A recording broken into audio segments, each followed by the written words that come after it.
हाय guys, good morning. So SBI clerk prelims आपका हो चुका है एंड मेंस की तैयारी करना स्टार्ट कर दो अच्छे से।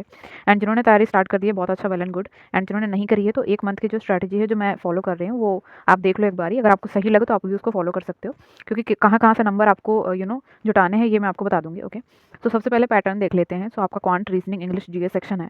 सो नंबर ऑफ क्वेश्चन, क्वांट में आपके 50 क्वेश्चन होते हैं, रीजनिंग में आपके 50 क्वेश्चन, इंग्लिश में 40 क्वेश्चन एंड जीए में भी 50 क्वेश्चन। देखो जितने क्वेश्चन है सब में उतना ही मार्क्स हैं, लेकिन रीजनिंग में आपको 60 मार्क्स मिलते हैं 50 क्वेश्चन के। ओके, एंड टाइमिंग इनकी 45 minute, 45 minute, 40 minute and 35 minute. सबसे कम आपको जीएम मिलता है टाइम, एंड जो कि ठीक है वो आपका हो जाता है। आपके लगभग 30 से 40 क्वेश्चन आप इसमें कर लोगे अगर आपने बहुत अच्छी तैयारी करी है। सो टोटल आपके 190 क्वेश्चन होते हैं 200 मार्क्स का, एंड टोटल 160 मिनट्स यानी 2 घंटा 40 मिनट आपको मिलता है। ओके, तो अगर मैं मॉक की बात करूँ, देखो तो जितना आप मॉक दोगे उतना ही आपकी प्रैक्टिस बनेगी। तो मॉक जो आपने अटेम्प्ट किया है उसको एक बार दोबारा जाओ और जो क्वेश्चन आपके छूट गए हैं वो ज़रूर करना।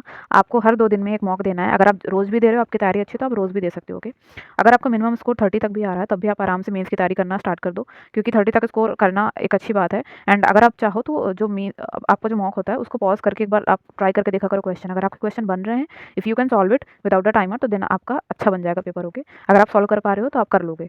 टाइमर के साथ आपको प्रैक्टिस बहुत ज़रूरी है। तो गाइस, अगर हम एसबीआई क्लर्क मेंस की बात कर ही रहे हैं तो सारी चीज़ें मैंने आपको बता दी कैसे करना है। साथ ही साथ अगर आपको अपने मेंस में मार्क्स और बढ़ाने हैं तो मेरे पास आपके लिए एक बहुत अच्छा सोल्यूशन है। We all know that SBI clerk में हाईएस्ट एवर वैकेंसीज आई हैं, 14,000 प्लस वैकेंसीज। और मेंस के लिए बहुत अच्छा टाइम है और ये मौका अपने हाथ से जाने मत दो। प्रिपरेशन अपनी एकदम टॉप लेवल की रखो। बट टॉप लेवल की तैयारी और अपना सिलेक्शन पक्का करने के लिए बेस्ट टीम को भी ज्वाइन करना जरूरी है, like Navneet sir, Shubham sir and Kenjal ma'am on under 24/7। इनके टॉप फैकल्टीज हैं, इन्होंने बहुत सारे सिलेक्शन दिए हैं, like 2800 selection in 2022, 4000 plus selection in 2023, और इस बार उनका मिशन है 10,000 प्लस सिलेक्शन देने का। So for your sure shot selection under 24/7 की टीम को ज्वाइन करें। एंड विनर्स बैच जो स्पेशली डिजाइंड है for all those aspirants who are going to appear in the mains examination of SBI Clerk 2025. Okay, तो यहाँ आपको मिलेगा हर सब्जेक्ट का detail explanation, live classes, recorded classes, doubt solving sessions and mock test, सब एक जगह पे। ओके, सो अगर आपने अभी तक ज्वाइन नहीं किया है, if you want then you can join it and you can apply the code MINT77 to get the extra 79% off. Okay, and if you haven't join it then join it. तो जो मेरी strategy है मैं आपको जल्दी से बता देती हूँ। जिनको भी अरिथमेटिक आती है, जिनसे भी बनती है अरिथमेटिक, उनके लिए बहुत अच्छा है। उनके लिए तो पूरा पेपर बनने वाला है उनसे। तो जिनको भी अरिथमेटिक जो मेन फोकस है जिनका, तो आप डेटा सफिशिएंसी, डीआई और मीन्स अरिथमेटिक के जो क्वेश्चंस आते हैं एंड जो डीआई आपकी अरिथमेटिक बेस्ड आती है उसको आप ज़रूर करना। एंड एक नोट है आपका, अगर आप नंबर सीरीज़ कर रहे हो तो अरिथमेटिक प्रोग्रेशन ज़रूर कर लेना। ओके, जिनको अरिथमेटिक नहीं बनती, जैसे मुझे अरिथमेटिक इतना नहीं बनती है, तो मैं क्या कर रही हूँ उसके लिए, मैं नंबर सिस्टम, अलजेब्रा, ये आपका बहुत ज़्यादा क्वेश्चन आता है। 7 से 8 क्वेश्चन तो आपके आने ही वाले हैं एंड इजी लेवल के आते हैं, कुछ ज़्यादा डिफिकल्ट नहीं आते हैं। Quadratic equation, shirts and dices, cubic equation, number series, logical DI, mix DI and percentage and ratio based होती हैं ये, प्रोबेबिलिटी क्वेश्चन, ये आपको करना है। एंड ये बहुत ईजी टॉपिक्स हैं, आप लगभग पढ़ सकते हो 2-3 हफ्ते में इनको। एंड 15 to 20 मार्क्स आपके यहाँ से निकल आएंगे। ओके, अब बात करते हैं रीजनिंग की। तो रीजनिंग में आपका सबसे पहले जो आपको करना है वो है आपका क्रिटिकल रीजनिंग। कहीं से भी आपके मार्क्स नहीं बनेंगे ना, तो क्रिटिकल रीजनिंग से आप 7 से 8 क्वेश्चन जरूर कर लोगे।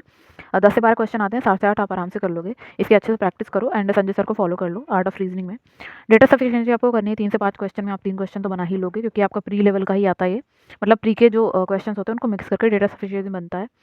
मिसलेनियस में आपको कोडेड वाले क्वेश्चन जरूर करने हैं, 10 से 15 क्वेश्चन आएंगे, 7 से 8 आप बना लोगे। इनपुट एंड कोडिंग डिकोडिंग में एक तुक्का होता है, अगर आपको लीड मिल गई तो आप आराम से पूरे पूरे क्वेश्चन कर सकते हो। लास्ट में आता है आपका पजल, पीओ प्री लेवल का भी पजल आएगा एक आपका, एंड ईजी लेवल के भी पजल आएगा। जो आपसे बनती है वही पजल उठाना। 30 से 25 क्वेश्चन आपके पजल्स के होंगे, जिसमें आप 10 क्वेश्चन तो आराम से कर लोगे। एक पजल तो आप बना ही सकते हो ना, तो मिनिमम आप 25 मार्क्स यहाँ से कर सकते हो। देखो इंग्लिश की बात करूँ तो इंग्लिश में आपका आरसी आपको डेली प्रैक्टिस करनी है, जितने भी आप कर सको 2 से 3 आरसी जरूर करो। एंड रीडिंग करते चलो, reading is the best option. So RC आपको फाइनेंस वाली आएगी एक, फाइनेंस और मनी रिलेटेड, उसको मत करना। ओके, स्टोरी इन्फॉर्मेशन वाली आरसी आपको उठानी है। सबसे पहले उसमें आपको वोकैब बेस्ड क्वेश्चन उठाने हैं। अगर इसमें भी एक वोकैब इजी वाली आती है तो आप बिल्कुल कर लेना, यहाँ से आपके 7 से 8 क्वेश्चन बन जाएंगे। फिलर की बात करूँ तो सिंगल और डबल फिलर आएगा, 5 क्वेश्चन आएंगे, इसमें आप 3 से 4 क्वेश्चन आराम से कर लोगे। एरर्स आपका आएगा 4 से 5 क्वेश्चन, इसको भी आप आराम से कर लेना। फ्रेज रिप्लेसमेंट आपके 2 क्वेश्चन लगभग। पैराजंबल आपका 5 से 6 क्वेश्चन तो आते ही हैं लगभग, एफ तक पूछता है वो। तो अगर आपसे कुछ भी ना बने तो स्टार्टेड वाला ज़रूर कर लो, यानी कि फर्स्ट सेंटेंस कौन होगा, ये तो हर कोई कर सकता है, तो यहाँ से आपका 1 मार्क मिल जाएगा, हमको 1-1 मार्क ज़रूरी है वहाँ पे। Misspelled and word uses connector, ये 9 से 10 क्वेश्चन आएँगे, जिसमें आप 5 से 6 क्वेश्चन आराम से कर लो। मैच द कॉलम 2 से 3 क्वेश्चन एंड क्लोज टेस्ट, तो इन सबको मिला के भी आप आराम से 20 से 25 मार्क्स यहाँ से भी कर सकते हो। लास्ट में आता है आपका जीए। देखो यहाँ पे आप जितनी मेहनत कर लोगे उतना ही आप मेंस में अच्छा स्कोर करोगे, क्योंकि आपका क्वांट एंड रीजनिंग का कोई भरोसा नहीं है, तो आप ये ज़रूर ध्यान से करना।